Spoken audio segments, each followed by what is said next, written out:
লাইলাতুল কদরের রাতে একটি দোয়া বেশি বেশি পড়বেন, যত বেশি পড়বেন তত বেশি আপনি সফল হবেন। এখন লাইলাতুল কদরের রাতটা কোনটি, এটা আপনি শেষ দশকের বেজোর রাতগুলোতে তালাশ করবেন। আমরা শুধু 27-এর রাতে তালাশ করি না, আপনি 25-এর রাত, 23-এর রাত, 21-এর রাত, এরপরে আপনি 27-এর রাত, 29-এর রাত, আপনি প্রতি রাতেই এই দোয়াটা অবশ্যই পড়ার চেষ্টা করবেন। কেননা আম্মাজান আয়েশা রাদিয়াল্লাহু তাআলা জিজ্ঞেস করেছেন, ইয়া রাসূলুল্লাহ, ইয়া হাবিবাল্লাহ, আমি যদি লাইলাতুল কদর পেয়ে যাই তাহলে কোন দোয়াটা আমি বেশি বেশি পড়ব? তখন নবীজি সাল্লাল্লাহু আলাইহি ওয়াসাল্লাম তাকে একটা দোয়া শিখিয়ে দিয়েছেন যে তুমি এই দোয়াটা বেশি বেশি পড়বে। দোয়াটি হচ্ছে আল্লাহুম্মা ইন্নাকা আফুউন তুহিব্বুল আফওয়া ফাআফু আন্নি। আপনি এই দোয়াটা পড়বেন। এখানে দুইটা রিওয়ায়াত আছে, একটা হচ্ছে আল্লাহুম্মা ইন্নাকা আফুউন কারীম তুহিব্বুল আফওয়া ফাআফু আন্নি।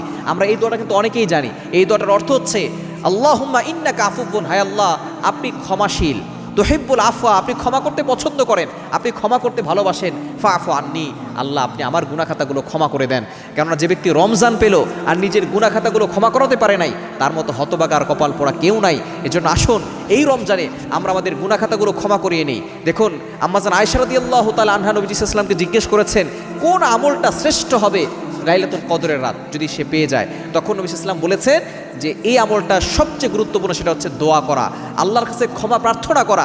সুতরাং আপনি বেশি বেশি করে ইস্তেগফার পড়বেন, বেশি বেশি করে আল্লাহর কাছে ক্ষমা চাইবেন, যতটুকু পারেন আপনি আল্লাহর জন্য ডোনেশন করবেন, দান করবেন। কেননা এই দান আপনাকে সকল বিপদ আপদ থেকে হেফাজত করবে, আপনার অভাব দূর করবে, আপনার কষ্ট দূর করবে। সুতরাং লাইলাতুল কদর যাতে করে মিস না হয়ে যায়, আপনি এই দোয়াটা বেশি বেশি প্রত্যেক রাতেই করবেন। আল্লাহুম্মা ইন্নাকা আফুউন তুহিব্বুল আফওয়া ফাআফু আন্নি, হে আল্লাহ আপনি ক্ষমাশীল, আপনি ক্ষমা করতে পছন্দ করেন, আল্লাহ আপনি আমাকে ক্ষমা করে দেন।